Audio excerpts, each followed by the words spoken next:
यह वीडियो जरा गौर से सुनिएगा।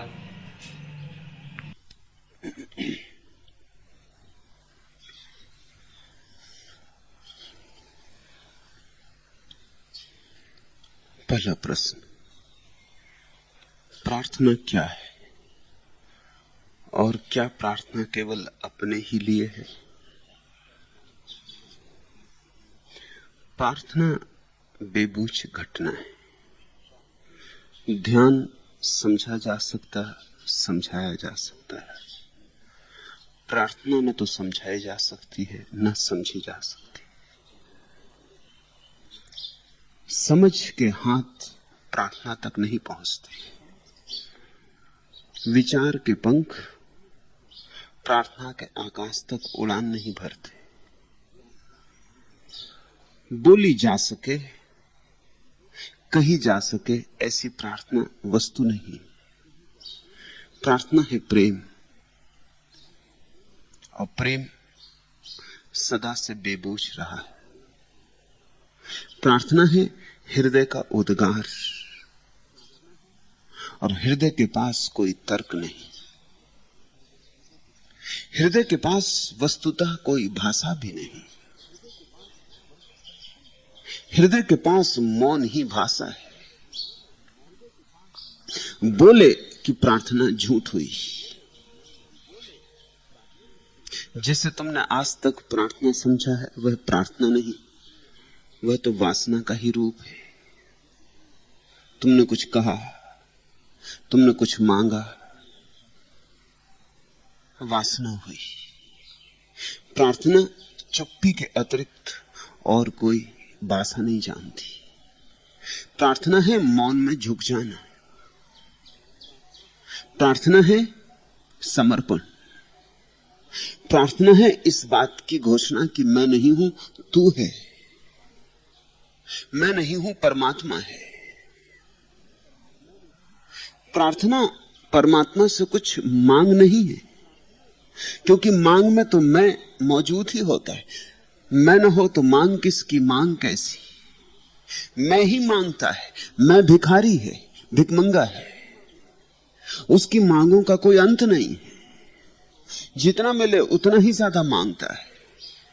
मांगता ही जीता है, मांगता ही मरता है।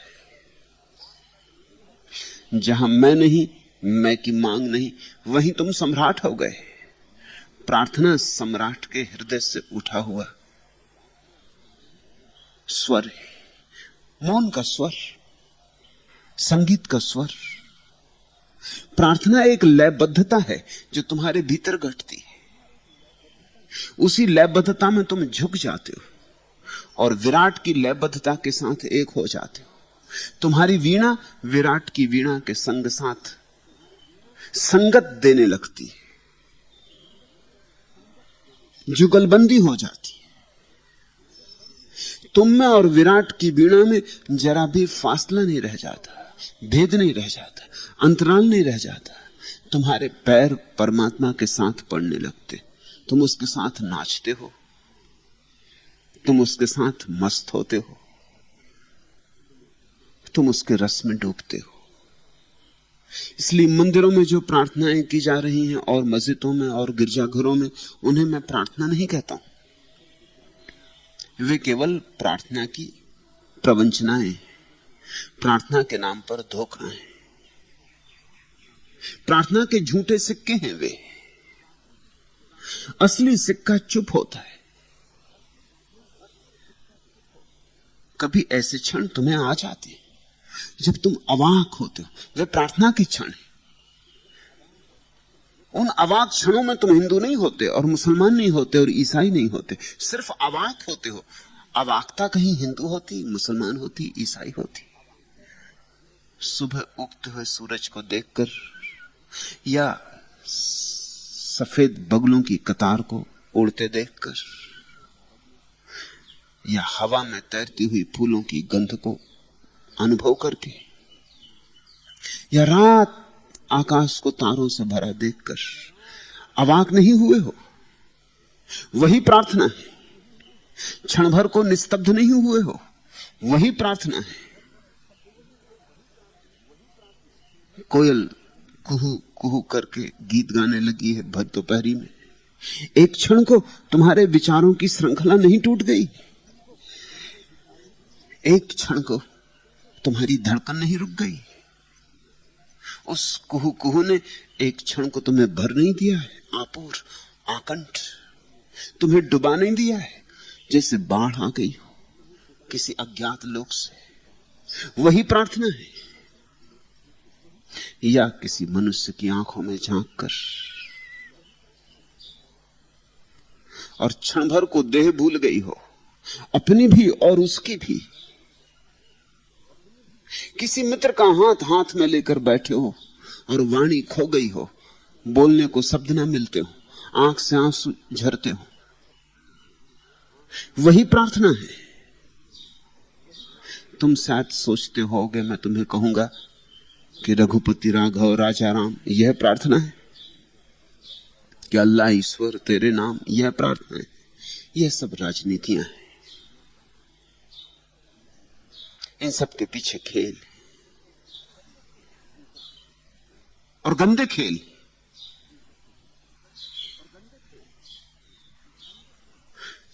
मस्जिद उठती अजान और मंदिर से उठते घंटियों का स्वर, ये सब खेल हैं, क्रियाकांड है। वो पुजारी जो मंदिर में घंटा बजा रहा है, उसके भीतर कुछ भी नहीं बज रहा है। और जिसने मस्जिद में जाके अजान की है, उसके भीतर परमात्मा की कोई स्मृति नहीं, कोई स्मरण नहीं। एक कृत्य दोहरा रहा है, सदियों से दोहराया गया है। संस्कार है उसे दोहराने का, दोहरा लेता है। मूर्ति देखता है, झुक जाता है, क्योंकि बचपन से झुकता रहा है। एक तरह की संस्कारबद्ध गुलामी पैदा हो गई। यह प्रार्थना नहीं। चुप्पी के क्षण, मौन के क्षण, सौंदर्य भावबोध के क्षण, प्रीति की अनुभूति,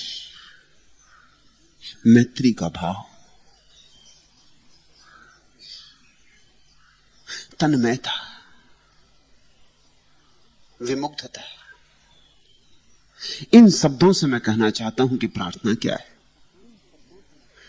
इन सारे शब्दों में भी पूरी नहीं हो जाती, बस इन शब्दों में थोड़े से इशारे मिलते। तुम जान के चकित होगे, हिब्रू भाषा में प्रार्थना के लिए कोई शब्द नहीं।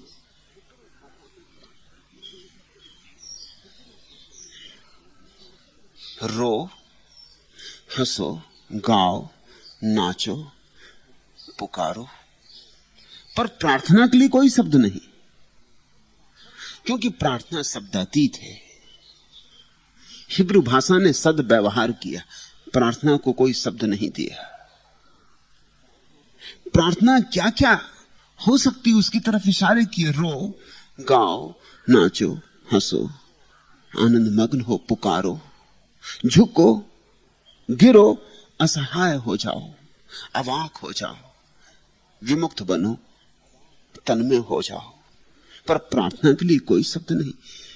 इन सब में प्रार्थना चुक नहीं जाती, इन सब से सिर्फ इशारे होते। प्रार्थना इन सब से बड़ी है। प्रार्थना इतनी विराट है जितना विराट आकाश है। प्रार्थना उतनी ही बड़ी है जितना बड़ा परमात्मा है। प्रार्थना परमात्मा से छोटी नहीं है, क्योंकि प्रार्थना के क्षण में तुम परमात्मा के साथ एक हो जाते हो। प्रार्थना का क्षण सेतु है, जोड़ता है। तुम खो गए, भक्त नहीं बचता। जब भक्ति परिपूर्ण होती है, भक्त नहीं बचता। जब तक भक्त बचता है, तब तक भक्ति परिपूर्ण नहीं। सांडिल्य ने इसी को भक्ति के दो रूप कहा, एक को गौणी भक्ति कहा और एक को परा भक्ति कहा। जब तक भक्त बचता है, तब तक गौणी भक्ति, नाम मात्र को भक्ति, वस्तुता नहीं, कहने मात्र को भक्ति। भक्ति जैसी लगती है इसलिए भक्ति कहा, मगर भक्ति है नहीं। अभी भक्त मौजूद है, भक्ति कहां? जब भक्त खो गया, तब पराभक्ति, तब असली भक्ति। भगवान ही बचा। तो प्रार्थना उतनी ही बड़ी है जितना परमात्मा है। और तुम अगर प्रार्थना को समझना ही चाहो तो प्रार्थना करनी पड़ेगी, प्रार्थना होना पड़ेगा। मेरे समझाने से नहीं होगी बात। जब भी मन को तरंगित पाओ, और ऐसे क्षण सभी को आते, मगर हम चूक चूक जाते हैं। अब प्रार्थना के लिए कोई समय तय मत कर लेना। ऐसा मत कर लेना कि रोज सुबह स्नान करके प्रार्थना करेंगे। जरूरी नहीं कि स्नान के बाद तुम्हारे मन में प्रार्थना की तरंग हो ही। प्रार्थना को निर्धारित मत कर लेना। प्रार्थना कब आ जाएगी, कब अचानक बादल फट जाएंगे और आकाश खुलेगा, कोई नहीं जानता। सुबह की, सांझ की, भर दोपहर की, आधी रात। जब भी ऐसा हो जाए कि मन तन में हो, जब भी ऐसा हो जाए कि मन में कोई विचार ना हो, जब भी ऐसा हो जाए कि मन में कोई ऊहापोह ना चलता हो, बवंडर ना उठते हो, आंधियां ना हो, तरंगे ना हो, लहरें ना आती हो, और ऐसे क्षण सबको आते हैं, मैं फिर दोहरा दूं, जब ऐसे क्षण आए तब झुक जाना। तब तुम क्या बोलोगे इसकी बताने की जरूरत नहीं। कुछ बोलने जैसा आ जाए तो बोल लेना, कुछ कहने का मन हो जाए तो कह देना, कोई शब्द भीतर दोहरने लगे तो दोहरा लेना, कोई गीत की कड़ी गूंजने लगे तो गूंज जाने देना, मगर चेष्टा करके मत करना। ऐसा मत करना कि अब राम राम दोहराऊं। उसी दोहराने में मर जाएगी प्रार्थना। प्रार्थना बड़ी कोमल है, तनवंगी है। ये राम राम का पत्थर तुमने पटका कि मर जाएगी। तुम कोशिश मत करना। हां, भीतर से उठने लगे राम राम, अनायास हो जाए तो हो जाने देना, फिर ठीक है। अपने से जो हो ठीक है, किया जाए वही गलत है। प्रार्थना के जगत में ये नियम है, अपने से जो हो जाए। कभी कभी अनर्गल शब्द उठ सकते हैं। बच्चे जैसे, छोटे छोटे बच्चे कुछ भी शब्द पकड़ लेते हैं, दोहराए चले जाते हैं। कभी वैसा हो सकता है।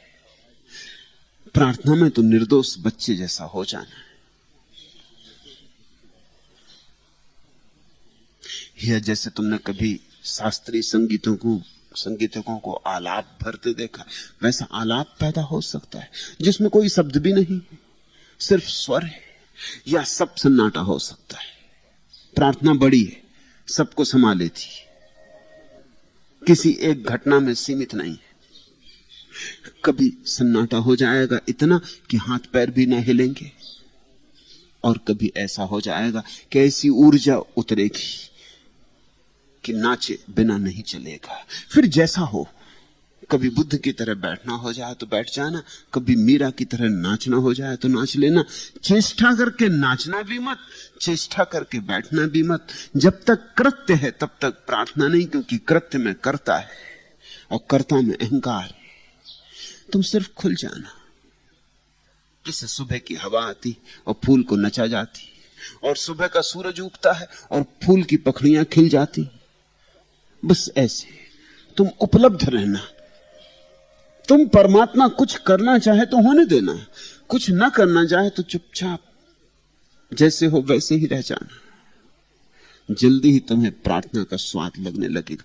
प्रार्थना स्वाद है, शब्द नहीं, विचार नहीं, प्रत्यय नहीं, सिद्धांत नहीं। प्रार्थना स्वाद है। तुम्हारे भीतर एक मिठास भर जाएगी, जैसे भीतर कोई मधु कलश फूट गया, रोए रोए में मस्ती आ गई, आंखें गुलाबी हो जाएंगी जैसे नशे में हो जाती, पैर कहीं के कहीं पड़ेंगे जैसे शराबी के पड़ते। इन क्षणों की प्रतीक्षा करो। ये क्षण आते हैं, ये छोटे छोटे क्षण हैं, और अगर तुम पकड़ लो क्षण को तो क्षण बड़ा हो जाएगा।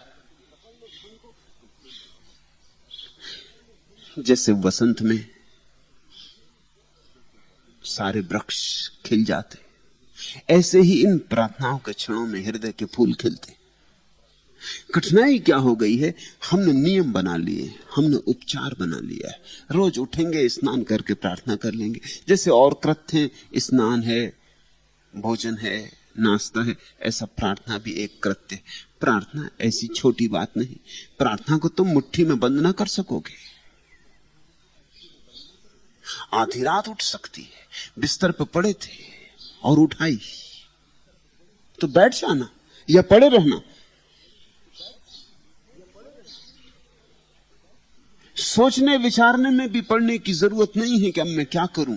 जो हो होने देना, सहज स्फूर्त, और तुम पराभक्ति को जल्दी ही जान लोगे। ऐसा मत सोचो कि परमात्मा ने तुम्हें छोड़ दिया है। परमात्मा अभी भी तुम्हारे द्वार पर दस्तक देता है। परमात्मा निराश नहीं हुआ है। परमात्मा अब भी तुम्हें तलाशता आता है, टटोलता आता है, मगर तुम्हें कभी घर पाता ही नहीं। तुम सदा कहीं गए होते हो, तुम वहां होते ही नहीं। परमात्मा के आने के क्षण प्रार्थना के क्षण, और परमात्मा सहज ही आता है। मगर वे क्षण बड़े छोटे छोटे, पकड़ लो उन्हें तो लंबे हो जाएंगे, जिंदगी पे फैल जाएंगे, धीरे धीरे बड़े होने लगेंगे। और एक घड़ी ऐसी आती कि 24 घंटे प्रार्थना में डूब जाते, उसी क्षण भक्त भगवान हो जाता है। मगर सहज स्फूर्तता पर, स्पॉन्टेनिटी पर मेरा जोर है। किसी धर्म की बंधी बंधाई प्रार्थना मत करना। जीसस से उनके शिष्यों ने एक दिन पूछा कि हमें समझाएं कि प्रार्थना क्या है, जैसा आज तुमने पूछा है। जीसस ने क्या किया पता है? जीसस वहीं घुटने टेक कर जमीन पर झुक गए। शिष्य तो खड़े रह गए कि ये क्या हो रहा है, और जीसस प्रार्थना करने लगे। वो भूल ही गए उन शिष्यों को, और भूल गए उस नगर को, भूल गए सड़क पर लोगों की भीड़ को। भीड़ खड़ी हो गई और जीसस भावमुग्ध आकाश की तरफ देखकर न मालूम किससे बातें करने लगे। प्रार्थना है उससे बातचीत जो दिखाई नहीं पड़ता। प्रार्थना है उससे बातचीत जिससे उत्तर कभी आता मालूम नहीं पड़ता। प्रार्थना है उससे बातचीत जो पता नहीं है भी या नहीं है। पागल मालूम पड़े होंगे जीसस, मगर उनकी आंख से आंसू बह जा रहे हैं। उनकी मस्ती देखते बनती।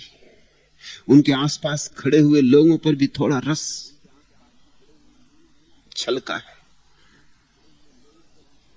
उन्हें भी कुछ द्वार खुलता सा दिखाई पड़ा है। एक सन्नाटा छा गया। बाजार में एक शून्य उतर आया। इसलिए तो मैं कहता हूं, बाजार को छोड़ के मत भागो, बाजार में हिमालय को ले आना है। चुप्पी हो गई, और जब जीसस उठे तो रूपांतरित थे। उनके चेहरे पे एक आभा थी जो इस पृथ्वी की नहीं। और उन्होंने पूछा अपने शिष्यों से, समझे? शिष्यों ने कहा, क्या खाक समझे? हमने पूछा था प्रार्थना क्या है, आप तो प्रार्थना करने लगे, इससे हम क्या समझेंगे? समझाइए। जीसस ने कहा, और कोई उपाय नहीं। मैंने प्रार्थना में होकर बता दिया, तुम भी ऐसे ही प्रार्थना में हो जाओ। जानोगे तो ही जानोगे, कोई और ना जाना सकेगा। इस परिवार में, इस गैरिक परिवार में हम यही कोशिश कर रहे हैं। यहां प्रार्थना चल रही है, नाच गान चल रहा है, इसमें सम्मिलित हो जाओ। पूछा पांची छोड़ो कि प्रार्थना क्या है। प्रार्थना चल रही है, उस रौ में बहो, उस धारे के साथ हो लो। जल्दी ही तुम डुबकी खाओगे। डुबकी खाओगे तो जानोगे, रस में भीगोगे तो जानोगे। और तुमने ये भी पूछा है कि क्या प्रार्थना केवल अपने ही लिए है? प्रार्थना तो होती ही तब जब तुम नहीं होते, तो अपने लिए ही तो कैसे हो सकती है। बुद्ध ने कहा है, जो ध्यान, जो प्रार्थना अपने लिए हो वह झूठ हो गई, गलत हो गई, विकृत हो गई, जहरीली हो गई। प्रार्थना सदा समग्र के लिए है। वहीं तो भूल हो रही, तुम जब जाते हो मंदिर में अपने लिए कुछ मांग लेते हो, वहीं चूक हो रही। एक प्रसिद्ध ज़ेन फकीर हुआ नानेन, उसके पास एक व्यक्ति आता था, नानेन उसे प्रार्थना सिखाता था। प्रार्थना, बौद्धों की प्रार्थना में यह अनिवार्य हिस्सा है कि पहले प्रार्थना, भाव गदगद हो जाओ और फिर कहो कि जो भी इस प्रार्थना में मुझे आनंद मिला है वह समस्त पृथ्वी पर फैल जाए, सभी दुखी जनों को मिल जाए, मेरे पास रुके नहीं, सब पर फैल जाए। यह बौद्ध प्रार्थना का अनिवार्य हिस्सा है, क्योंकि बुद्ध ने कहा ध्यान हो और करुणा में संपूर्ण न हो, करुणा में पूर्ण न हो तो ध्यान हुआ ही नहीं। इस आदमी ने, जो नानेन के पास आता था, इसने कहा और सब तो ठीक है, सारी पृथ्वी पर मैं अपने ध्यान की संपदा को बांट सकता हूं, लेकिन एक थोड़ी आज्ञा चाहता हूं कि मेरे पड़ोसी, ये मैं प्रार्थना नहीं कर सकता कि इसको मेरा आनंद मिल जाए, ये पड़ोसी को मैं बर्दाश्त नहीं कर सकता हूं, और मैं प्रार्थना करूं और मेरा आनंद इसको मिले, इसको छोड़ के सारी पृथ्वी को मिल जाए, ये मैं कह सकता हूं। नानेन हंसने लगा, उसने कहा पागल, ये सवाल पृथ्वी का नहीं है, ये सवाल मैं तू को छोड़ने का है। तू प्रार्थना में भी ऐसी कंजूसी करेगा, इस पड़ोसी को छोड़ के और सबको मिल जाए, तो तू समझा ही नहीं कि प्रार्थना क्या है। प्रार्थना में मैं ही नहीं बचता, इसलिए प्रार्थना केवल अपने लिए ही नहीं हो सकती। सुनो इन शब्दों को, कौन सी रात थी जो अश्क बहाते न कटी, कौन सा दिन गमे फरदा में गुजारा न गया, कब तबस्सुम मेरा अश्कों से संवारा न गया, अब्र रहमत से भी किस्मत की स्याही न छूटी, आसमां चांद सितारों से संवरता ही रहा, धुल सका फिर भी न तारी खलाओं का गुबार, बन न पाई कोई तस्वीर हसीन और जरकार, नूर हर जर्रे अलम पे बिखरता ही रहा, छीन भी लेता है तू मुझसे अगर गम अपना, तेरे गम के सिवा गमहाए दिगर और भी हैं, मंजरे दर्द अभी मोहताज नजर और भी हैं, इतनी महदूद नहीं मेरे दुखों की दुनिया। अगर तुम्हारा दुख छिन भी जाए, निश्चित छिन जाएगा। प्रार्थना में कभी कोई दुखी हुआ नहीं। प्रार्थना में कहां दुख, जैसे रोशनी में कहां अंधेरा। प्रार्थना में तुम्हारा दुख तो छिन ही जाएगा। उस घड़ी को चूकना मत, उस घड़ी को बांटने की घड़ी समझना। अब एक छलांग और भरना और ये सारे आनंद को बिखेर देना, ये सारी सुवास को बिखेर देना। फूल जब खिलता है तो गंध को बांध के थोड़ी रखता है, फिर गंध बढ़ जाती। वही तो फूल का खिलना है, वही तो उसका सौभाग्य है। और जब आषाढ़ के बादल घिरते हैं तो बरसते, वही उनका सौभाग्य है। खाली हो जाने में ही उनकी पूर्णता है। जब ज्ञान जन्मता है तो ज्ञान बंटता है, जब आनंद जन्मे तो आनंद बटे। हम अलग अलग नहीं हैं, हम संयुक्त हैं, हम सब जुड़े हैं। मैं तू के सारे भेद कल्पित हैं, झूठे। मंजरे दर्द अभी मोहताज नजर और भी हैं, अभी और भी दुखों के बहुत दृश्य हैं, और अभी बहुत हैं जो तेरे दर्शन के लिए दुखी हैं और प्यासे हैं और पीड़ित हैं। मंजरे दर्द अभी मोहताज नजर और भी हैं, इतनी महदूद नहीं मेरे दुखों की दुनिया। मेरे दुखों की दुनिया मुझ तक ही सीमित नहीं है, इतनी छोटी नहीं है, इतनी कृपण नहीं है। सबके दुख मेरे दुख हैं। प्रार्थना के क्षण में यह भाव तो उठेगा ही, मेरा दुख मिटा क्योंकि मैं मिटा। हे प्रभु, सबके दुख मिटे, सब मिट जाएं, सबके अहंकार गले, सब पिघल जाएं। जब तुम में स्वर्ग उतरने लगे तो तुम कंजूसी मत कर लेना। अगर कंजूसी की, स्वर्ग का गला घुट जाएगा। स्वर्ग बांटने से बढ़ता है, बचाने से घट जाता है। आनंद बांटने से बढ़ता है, रोक लेने से मर जाता है। आनंद को उड़ने देना, फैलने देना सुगंध की भांति, जाने देना दूर दिगंत तक। और तुम्हारी प्रार्थना रोज रोज घनी होगी और रोज रोज गहरी होगी, और जल्दी ही तुम पाओगे तुम्हारे बीच और परमात्मा के बीच जरा भी अंतराल नहीं रहा, जरा भी दूरी नहीं रही। तुम उसके हृदय के अंग हो गए, वह तुम्हारे हृदय का अंग हो गया है। दूसरा प्रश्न, अहंकार के पास भी कोई संजीवनी है क्या, जो कि मरते मरते भी जी जाता है, जाने कहां से, जाने कैसे, जाने क्यों। प्रताप, अहंकार के पास कोई संजीवनी नहीं है। न तो अहंकार जी सकता है न मर सकता है। जीने मरने की भाषा अहंकार पर लगाना ही मत। अंधेरा कहीं जीता है, अंधेरा कहीं मरता है। अंधेरा होता ही नहीं तो जिएगा कैसे, मरेगा कैसे। अंधेरा अभाव है, ऐसी ही अहंकार अभाव है। तुमने परमात्मा को नहीं जाना, यही तुम्हें अहंकार को पैदा करने का कारण बन गया। अहंकार प्रतीति है परमात्मा की गैर मौजूदगी की। परमात्मा नहीं है इसलिए मैं हूं। ये मैं उठता रहेगा अगर तुम इसको गिराने की कोशिश करो, क्योंकि गिराने में भ्रांति बनी ही हुई है। तुमने ये बात नहीं देखी अभी तक कि अहंकार है ही नहीं। जब कोई पूछता है अहंकार को कैसे मिटाऊं, तो गलत प्रश्न पूछता है। पूछना चाहिए अहंकार को कैसे जानूं कि ये क्या है। गिराना मिटाना तो लड़ना शुरू हो गया, और जो नहीं है उससे लड़ोगे तो हारोगे। अपनी छाया से कोई लड़ने लगेगा तो जीतेगा क्या कभी। मैंने सुना है एक आदमी अपनी छाया से बहुत डर गया था। रात अंधेरे में चलता होगा,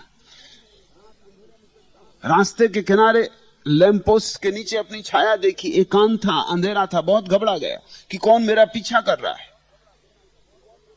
भागने लगा, पागल ही रहा होगा जैसे आदमी पागल होते हैं। भागने लगा तो अपने ही पैरों की आवाज पीछे से आती हुई मालूम होने लगी।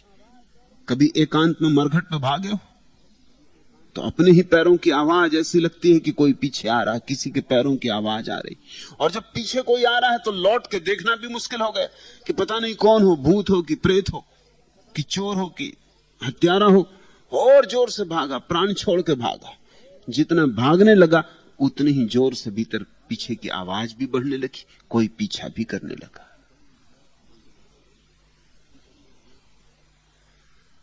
इस तरह तो तुम मुश्किल में पड़े हो। जरा लौट के देखो, पीछे कोई भी नहीं है, अपनी ही छाया से भयभीत हो गए हो। और जिसे तुम मिटाने चले हो, पहले ये तो जान लो कि वो है भी या नहीं। नहीं तो तलवारें उठा के अगर छायाओं से लड़ने लगे तो खतरा यही है कि आज नहीं कल तलवारों से अपने ही हाथ पैर काट लोगे। छाया तो कटने से रही। और ये हो सकता है कि अपने हाथ पैर काट के तुम्हें ये भी आनंद आए कि देखो छाया का एक हाथ काट दिया, कि देखो छाया का एक पैर काट दिया, लंगड़ी कर दी छाया। मगर छाया लंगड़ी नहीं हो रही, तुम लंगड़े हो गए हो। तुम्हारे त्यागी, व्रती और मुनि इसी तरह लंगड़े होकर बैठ गए, अपने को ही काट लिया। काटने अहंकार को चले थे, खुद को ही मुर्दा बना लिया, जड़ हो गए।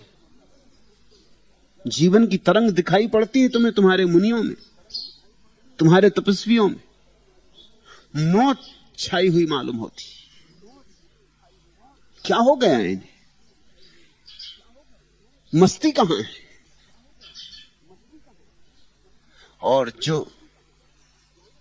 ज्ञान नाचता ना हो, वह ज्ञान कैसा? अज्ञानी दुखी है, समझ में आता है। ज्ञानी क्यों दुखी है? अज्ञानी पीड़ित है, परेशान है, नरक में जी रहा है, समझ में आता है। मगर ये तुम्हारे ज्ञानी, ये अज्ञानी से भी ज्यादा पीड़ित और दुखी मालूम पड़ता। अज्ञानी कभी हंसता भी है, ये तो हंसते भी नहीं। अज्ञानी कभी थोड़ी मस्त चाल भी चल लेता है, क्षणभंगुर ही सही, लेकिन ये तो क्षण भर के लिए भी मस्त चाल नहीं चलते। ये पहाड़ ढो रहे हैं और ये लंगड़े हो गए, पक्षाघात इन्हें लग गया है, इन्होंने अपने ही हाथ पैर काट लिए, मगर ये मजा ले रहे हैं कि हाथ पैर काट के इन्होंने अहंकार को काट दिया, छाया को काट दिया। भूल के इस भ्रांति में मत पड़ना, छाया को काटने की जरूरत ही नहीं, इतना समझ लेना पर्याप्त है कि छाया छाया है। बस इस समझ में ही छाया का अंत हो गया, इस समझ में ही छाया की तुम पर जकड़ खो गई। तुम पूछते हो अहंकार के पास कोई संजीवनी है क्या? अहंकार के पास कोई संजीवनी नहीं, लेकिन तुमने अहंकार को कभी आमने सामने करके देखा नहीं, बस यही उसका बल है। मूर्छा, तुम्हारी मूर्छा अहंकार का बल है, और तुम्हारी जागृति अहंकार की मृत्यु हो जाएगी। जाग के जरा देखो भी, किससे तुम अहंकार कह रहे हो? कभी आंख खोल के भीतर तलाशो कि अहंकार कहां है, और तुम नहीं पाओगे। कभी किसी ने नहीं पाया, मैंने खोजा और नहीं पाया, और जिन्होंने भी खोजा उन्होंने नहीं पाया। भीतर जाओगे, जरा तलाश करोगे, तुम चकित हो जाओगे। किससे भयभीत थे, किससे लड़ते थे? दुश्मन तो कहीं दिखाई नहीं पड़ता, लेकिन तुमने अहंकार तो खोजा नहीं है। तुमने संतों की बातें सुन ली,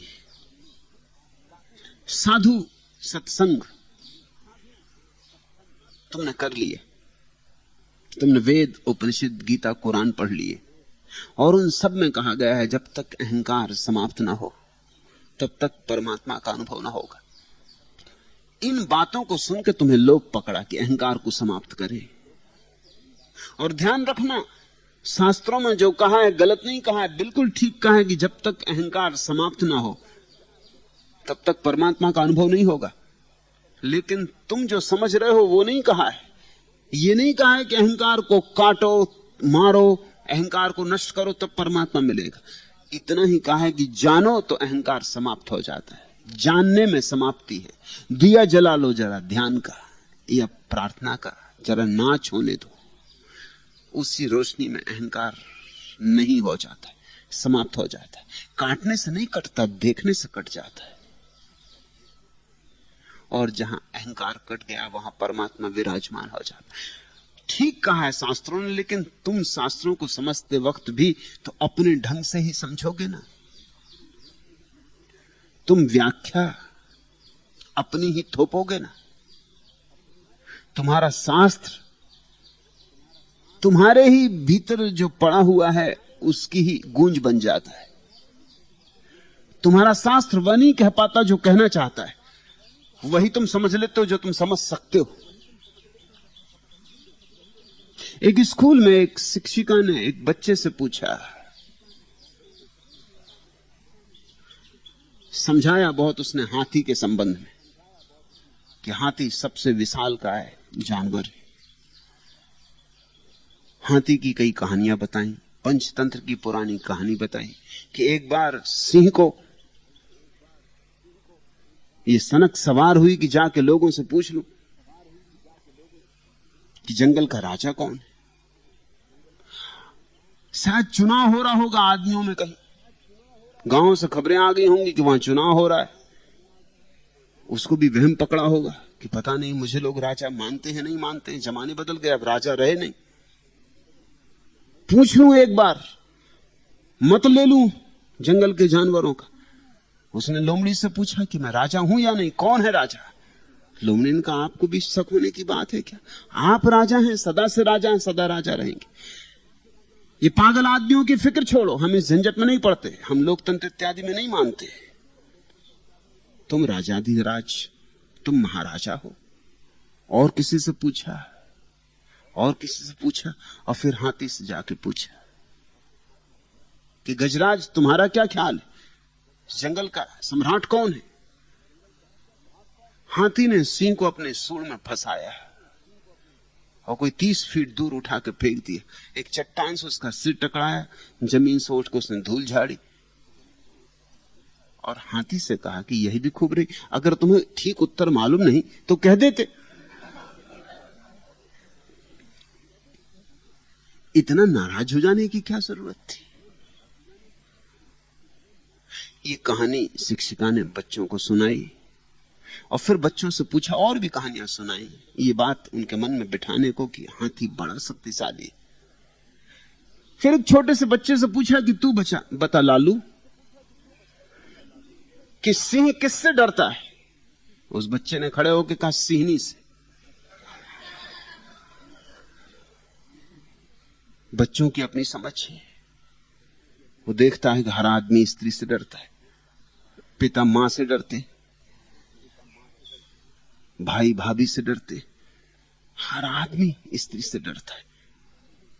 उसने अपना एक निष्कर्ष लिया हुआ है कि सिंह और किससे डरेगा। वो सब कहानियां वगैरह जो सुनाई थी हाथी की व्यर्थ गई, उसकी अपनी समझ है, वो अपनी समझ से डगमग नहीं होता।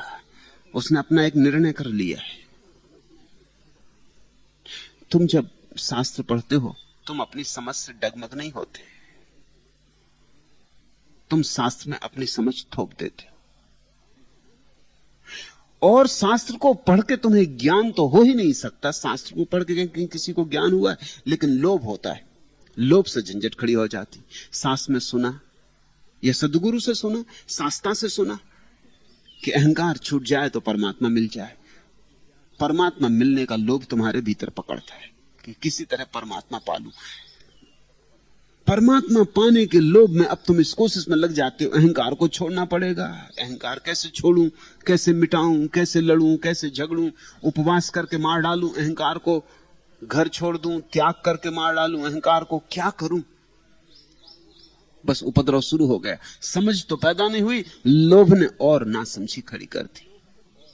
अहंकार मिटता है, मिटाने से नहीं, देखने से, साक्षात्कार से, बोध से, समझ से। अहंकार को समझो, और समझने के लिए जरूरी है कि तुम अहंकार से भागो भी मत, क्योंकि भागने वाला समझ नहीं सकता। भयभीत आदमी कभी नहीं समझ सकता। जिससे तुम भयभीत हो गए उसे तुम कभी आंख भर के देख भी ना पाओगे। जिससे तुम भयभीत हो उससे तुम आंखें बचाने लगते हो। जिससे तुम डर गए उससे तुम भागने लगते हो, छिपने लगते हो, बचने लगते हो। तो मैं तुमसे यह कहना चाहता हूं कि अहंकार से भागो भी मत, अहंकार को जियो। है अभी तो जियो, क्योंकि जीने से ही देखा जा सकेगा। छिपाओ मत, अनुभव करो। जहां जहां अहंकार सिर उठाता है उस सिर उठाने को जियो, झुटलाओ मत, ऊपर ऊपर से झुको मत। ये मत कहो कि मैं तो विनम्र आदमी हूं, भीतर अहंकार सिर उठा रहा है, उसकी तरफ पीठ किए खड़े हो ताकि दिखाई नहीं पड़ेगा, न दिखाई पड़ेगा न पता चलेगा। इस तरह भूल भूल के एक दिन समाप्त हो जाएगा। ये शुतुरमुर्गी न्याय काम नहीं करेगा। कहते हैं शुतुरमुर्ग का दुश्मन जब उस पर हमला करता है तो रेत में सिर गपा के खड़ा हो जाता। उसका तर्क यह है कि न दिखाई पड़ेगा दुश्मन, न होगा। जो दिखाई पड़ता है वही है, जो दिखाई नहीं पड़ता वह कैसे हो सकता है? यही तो नास्तिक कहते हैं। वो कहते हैं ईश्वर दिखाई नहीं पड़ता तो होगा कैसे? दिखा दो तो मान ले। उनका तर्क भी शुतुरमुर्ग का तर्क है। शुतुरमुर्ग सिर को रेत में गड़ा लिया है, अब वो कहता है कि दिखाई ही नहीं पड़ता दुश्मन तो हो ही नहीं सकता। लेकिन दिखाई पड़ने से होने की कोई अनिवार्यता नहीं। तुमने आंख बंद कर ली इसलिए दिखाई नहीं पड़ता। जिनको तुम विनम्र कहते हो, निरअहंकारी कहते हो, साधु कहते हो, अक्सर ऐसे ही लोग हैं जिन्होंने शुतुरमुर्ग की तरह रेत में सिर गड़ा लिया है। मैं तुमसे ये नहीं कहूंगा शुतुरमुर्ग होने से बचना। शुतुरमुर्ग काफी हैं इस समाज में, इस देश में तो बहुत। इस देश में तो शुतुरमुर्ग इस तरह फैल गए कि हर जगह उन्होंने अड्डा जमा लिया है। वो हमेशा हाथ जोड़े खड़े, हमेशा झुके खड़े, और भीतर भयंकर अहंकार की ज्वाला जल रही। इनसे बचना और ऐसे बनने से बचना। मैं तुमसे कहता हूं अहंकार को जियो। अहंकार पीड़ा लाएगा, शुभ है, क्योंकि पीड़ा से ही कोई जागता है। अहंकार तुम्हें जलाएगा, शुभ है, दग्ध करेगा, शुभ है। अहंकार तुम्हारे भीतर घाव बनाएगा, शुभ है, क्योंकि यही सारे घाव, ये सारी पीड़ाएं, ये सारे नरक झेल झेल के ही एक दिन तुम्हें अहंकार की समझ आएगी कि अहंकार है क्या। उस समझ में ही अहंकार तिरोहित हो जाता है। व्योम पर छाया हुआ तमतोम, हे हिमहंस तू जाता कहां है। नील नीलम नभ निमंत्रण दे किसी को, तो करे इनकार कैसे। आंख जिनके हो न उनको चांद सूरज की किरण से प्यार कैसे। ठीक है दिल पास रखता हूं, समझता हूं सभी कुछ आज, लेकिन व्योम पर छाया हुआ तमतोम, हे हिमहंस तू जाता कहां है। आसमानी स्वप्न ललचाते उसे हैं, भूमि जिसकी जन्म गोदी। आग से खिलवाड़ करने को तरसता ही सदा है जल विनोदी। और फिर डैने मिले इनको थका तोड़ा चाहे जला, बेदिए कीमत यहां वरदान कोई मुफ्त में पाता कहां है। व्योम पर छाया हुआ तमतोम, हे हिमहंस तू जाता कहां है ठहर तब तक फलक पर जब तलक है जोर बाजू का सलामत। बिजलियों की हर लहर जैसे जमी की ओर गिरने की अलामत। दग्ध पर की दग्ध स्वर की कद्र केवल एक धरती जानती है। लाख आकर्षित किसी को भी करे आकाश अपनाता कहां है। व्योम पर छाया हुआ तमतोम, हे हिमहंस तू जाता कहां है। अहंकार से मुक्त होने के लिए पहले अहंकार को जी लेना जरूरी है। अहंकार को फैलाने दो डैने, खोलने दो पंख, उड़ने दो आकाश में। अहंकार को अपनी यात्रा कर लेने दो, धन की, पद की, सब तरह की। जल्दी ना करो। अहंकार जो करना चाहता है उसे करने दो। उसी करने में ही तो तुम अहंकार को पहचानोगे।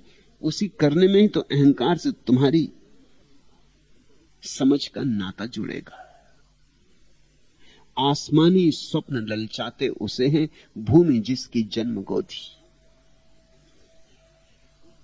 चुनौतियां हैं। हम जमीन पर जन्मे, आकाश का निमंत्रण और चुनौती हमें मिलती है। हम वही तो पाना चाहते हैं जो हम नहीं। यही तो सारा संसार है। हम वही पाना चाहते हैं जो हम नहीं, और हम पा केवल वही सकते हैं जो हम हैं। यही तो उपद्रव है। यही तो सारा गणित है। जो हमारा नहीं है उसे हम पाना चाहते हैं, और उसे हम कभी पा ना सकेंगे। जो हमारा है वह मिला ही हुआ है, उसे पाने की कोई जरूरत नहीं। मगर जो हमारा नहीं है और उसे पाने की आकांक्षा है अभी, उसके पीछे दौड़ना होगा। दौड़ना होगा और गिरना होगा, फिर उठना होगा और दौड़ना होगा। दौड़ दौड़ के गिरना होगा। हर बार आशा करनी होगी, हर बार विश्वास से भरना होगा। बहुत बार चोट खा खाकर एक दिन ये बोध जगेगा। चोट पर चोट, चोट पर चोट, एक दिन ये बोध पैदा होगा तुम्हारे भीतर कि जो मेरा नहीं है वह मेरा कभी नहीं हो सकेगा। वह हो ही नहीं सकता। वह प्रकृति का नियम नहीं है। तो अब मैं उसकी तरफ मुड़ूं जो मेरा है। उसी दिन अंतर यात्रा शुरू होती, उसी दिन सन्यास। व्योम पर छाया हुआ तमतोम, हे हिमहंस तू जाता कहां है। नील नीलम नभ निमंत्रण दे किसी को, तो करे इनकार कैसे। आंख जिनके हो ना उनको चांद सूरज की किरण से प्यार कैसे। ठीक है दिल पास रखता हूं, समझता हूं सभी कुछ आज, लेकिन व्योम पर छाया हुआ तमतोम, हे हिमहंस तू जाता कहां है।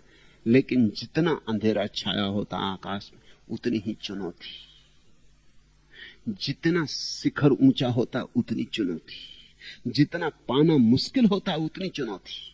समझ लेना इस तर्क को। अहंकार असंभव में उत्सुक होता है, संभव में नहीं। संभव में अहंकार को रस ही नहीं होता। पूना की छोटी सी पहाड़ी, उस पर चढ़ जाओ, इसमें अहंकार को कोई रिस्क नहीं। उस पर जाकर तिरंगा झंडा गड़ा दो, कोई अखबार वगैरह में तुम्हारी खबर न छपेगी। ये भला हो सकता है कि कोई जो सुबह सुबह घूमने चले आए हो पहाड़ी पे, वो पुलिस में खबर करें कि आदमी का दिमाग खराब हो गया। एवरेस्ट पर चढ़ के अगर झंडा गड़ाओ तो तुम जगत विख्यात हो जाते हो। और एवरेस्ट में और हिमालय की छोटे से टीले में फर्क गुण का नहीं है, केवल परिमाण का है। ये जरा छोटा है, वो जरा बड़ा है। लेकिन हिमालय के एवरेस्ट शिखर पर झंडा गाड़ देता है जब कोई आदमी, हिलेरी या तेंजिंग, सारे जगत में ख्याति हो जाती, इतिहास में नाम ठहर जाता है। और मजा यह कि वहां कुछ और पाने को नहीं, बस झंडे गाड़ने की जगह, वहां ज्यादा जगह भी नहीं, वहां रुकने का भी कुछ नहीं, पाने का भी कुछ नहीं। लेकिन फिर मामला क्या है? हिलरी से किसी ने पूछा जब वो एवरेस्ट शिखर की विजय करके लौटा कि वहां था क्या पाने का, आप इतने परेशान क्यों हुए? उसने कहा, परेशान? एवरेस्ट की मौजूदगी बेचैनी का कारण थी। मनुष्य ने उसको भी जीत लिया, हमने एवरेस्ट को भी हरा दिया। पाया क्या? पाने का कोई सवाल ही नहीं। इतना ही काफी था कि एवरेस्ट है और अनजीता पड़ा है, इसको जीतना ही होगा। अहंकार असंभव में रस लेता है, जो नहीं हो सकता। और क्या नहीं हो सकता? इस दुनिया में सबसे असंभव बात एक है, वह है पद से तृप्ति, धन से तृप्ति। न कभी हुई है, न कभी हो सकती। सारे बुद्धों का जीवन कह रहा नहीं हुई, और सारे सिकंदरों का जीवन भी कह रहा है कि नहीं हुई। साधु असाधु सब एक बात में सहमत है कि धन से और पद से किसी की तृप्ति नहीं हुई। बाहर की यात्रा से कभी कोई शांत नहीं हुआ, आनंदित नहीं हुआ। बाहर की यात्रा का कोई अंत ही नहीं। चलो और गिरो और मर जाओ। बाहर के सब रास्ते कब्र पर समाप्त होते।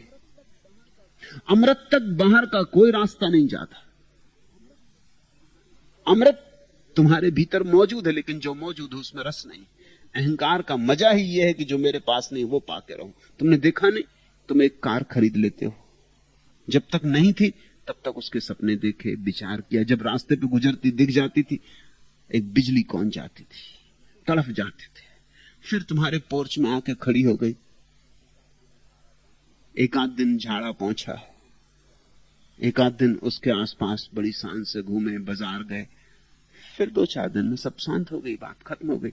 रस ही असल में कार में नहीं था, रस था जो तुम्हारे पास नहीं। अब तुम्हारे पास है तो रस कैसे हो सकता है? तुमने देखा नहीं कि जिस स्त्री के प्रेम में तुम पड़ जाते हो, उसे पाने में जितनी कठिनाई लग जाए उतनी प्रेम बढ़ता जाता है। मजनू को अगर लैला मिल गई होती तो मजनू का नाम भी तुमको पता नहीं होता। वो तो लैला नहीं मिली। यही मजनू की कहानी का सारा सार है। और बहुत संभव है कि लैला मिल गई होती तो तलाक भी हुआ होता। कहानियां बड़े अजीब ढंग से चलती, असली कहानियों का ढंग और है। नहीं मिली तो मजनू रोते ही रहा, तड़फते ही रहा, जंगलों पहाड़ों, लैला लैला पुकारता रहा। तुमने किसी पति को ऐसा करते देखा है?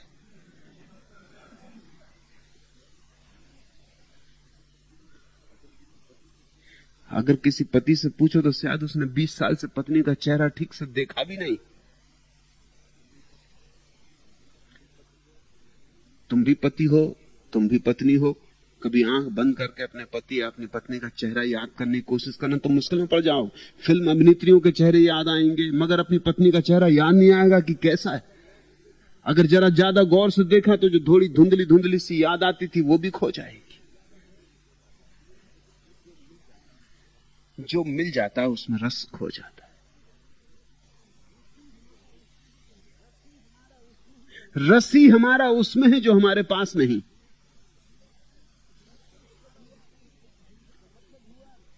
इसका मतलब हुआ कि अहंकार तो कभी भी तुम्हें कहीं भी आनंदित नहीं होने देगा। उसका रस ही उसमें है जो तुम्हारे पास नहीं, और वही दुख है। अहंकार का रस ही तुम्हारे जीवन का दुख है। आसमानी स्वप्न ललचाते उसे हैं, भूमि जिसकी जन्म गोदी। भूमि को कौन देखता, उस पर तो हम पैदा हुए, चलते रहते, भूल ही जाते। आकाश की तरफ हम देखते, आकाश में हमारा दिल भरमाता है। आंख से खिलवाड़ करने को तरसता ही सदा है जल विनोदी। जो पानी में पैदा हुआ है वो आंख से खिलवाड़ करने का रस रखता है। यही अहंकार है। तुम जो नहीं हो वह होने की आकांक्षा अहंकार है, और यह हो नहीं सकता, इसलिए अहंकार विषाद में ले जाता है। जिस दिन विषाद का अनुभव कर करके तुम सजग हो जाओगे और ये आकांक्षा व्यर्थ हो जाएगी, इसका तुम मूल सूत्र देख लोगे, उस दिन कुछ करना नहीं पड़ेगा अहंकार मिटाने को। बात खत्म हो गई। उस दृष्टि में ही रूपांतरण है। और फिर डैने मिले, इनको थका तोड़ा चाहे जला, बे दिए कीमत यहां वरदान कोई मुफ्त में पाता कहां है। व्योम पर छाया हुआ तमतोम, हे हिमहंस तू जाता कहां है। स्मरण रखो, बे दिए कीमत यहां वरदान कोई मुफ्त में पाता कहां है। और यही अड़चन हो जाती। उपनिषद पढ़ लेते हो, छोड़ो अहंकार। बाइबल पढ़ लेते हो, छोड़ो अहंकार। मुझे सुन लेते हो, छोड़ो अहंकार। और तुम सोचते तो छोड़ ही देना, मगर वो छूटता नहीं। क्यों? बे दिए कीमत यहां वरदान कोई मुफ्त में पाता कहां है। तुमने अभी कीमत नहीं चुकाई, अभी अहंकार की पीड़ा ही तुमने नहीं भोगी, अभी अहंकार का जहर तुमने नहीं पिया, अभी अहंकार ने तुम्हें इतना नहीं सता दिया है कि तुम छोड़ सको। इसलिए प्रताप, तुम दबा दबू के बैठ जाते हो, सरका दिया जरा, कपड़े में छिपा दिया जरा, फिर अहंकार निकल आता है।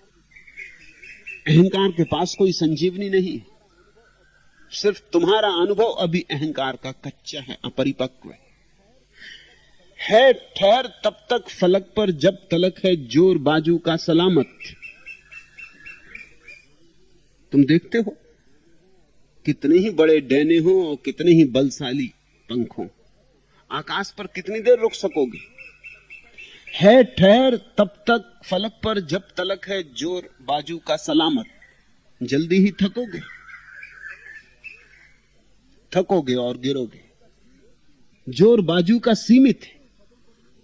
तुम देखते हो पदों पर लोग रुक जाते हैं थोड़ी देर तक, जब तक जोर बाजू का सलामत। फिर जरा सुस्त हुए, ढीले हुए कि किसी ने टांग खींची, क्योंकि दूसरे भी मौजूद हैं जो पूरे वक्त उत्सुक है कि वो सिंहासन पर बैठे। तुमने एक मजा देखा, राजनीति में दुश्मन तो दुश्मन होते हैं, मित्र भी दुश्मन होते हैं। धर्म में मित्र तो मित्र होते ही हैं, दुश्मन भी मित्र होते। और राजनीति में ठीक उल्टा है।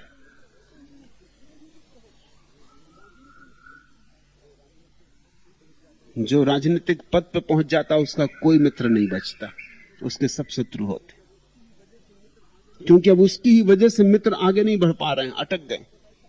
वो जब तक सिंहासन पे बैठा है तब तक वो अटके हुए। वो सब प्रार्थना कर रहे हैं कि प्रभु अब इनको उठाओ, कि बहुत देर हुई जा रही, कब इनको राजघाट पहुंचाओ कि हम शाही जलसा करेंगे। सैन्य विदाई देंगे, सब करेंगे, मगर जल्दी करो, बहुत देर हुई जा रही। राजनीति में कोई मित्र हो नहीं सकता है, वहां तो गला घोंट प्रतियोगिता है। और ये सारा जगत राजनीति है। मेरे देखे अहंकार का फैलाव राजनीति है। और अहंकार की समझ से जो मुक्ति फलित होती है वही धर्म है। बस दुनिया में दो ही खेल है, एक अहंकार का खेल है और एक बोध का। अहंकार का खेल राजनीति है, बोध का खेल धर्म है। अहंकार का खेल सिर्फ दुख में ले जाता है, पीड़ा में, तुम्हें भी और दूसरों को भी। और धर्म का खेल तुम्हें भी आनंद में ले जाता है और दूसरों को भी। है ठहर तब तलक फलक पर जब तलक है जोर बाजू का सलामत, बिजलियों की हर लहर तेरे जमी की ओर गिरने की अलामत। और जल्दी बिजली की हर लहर कहेगी कि अब गिरा, अब गिरा, तब गिरा। दग्ध पर की दग्ध स्वर की कद्र केवल एक धरती जानती है, अपनी भूमि में वापस लौट आना होगा, अपने में ही गिर जाना होगा। लाख आकर्षित किसी को भी करे आकाश, अपनाता कहां है। व्योम पर छाया हुआ तमतोम, हे हिमहंस तू जाता कहां। लेकिन जाना पड़ेगा।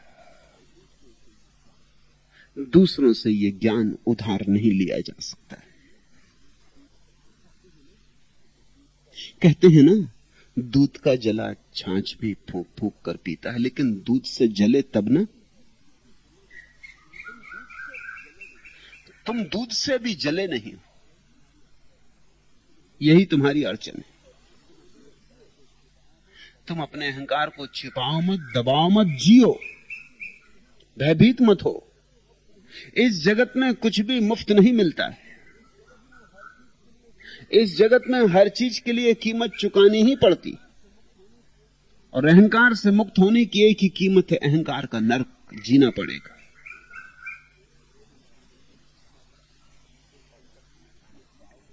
और तब तुम अचानक पाओगे कि न कोई संजीवनी है अहंकार के पास, न कोई जीवन ऊर्जा है, अहंकार है ही नहीं। परिपक्व बोध में, अनुभव में अहंकार अपने आप गिर जाता है।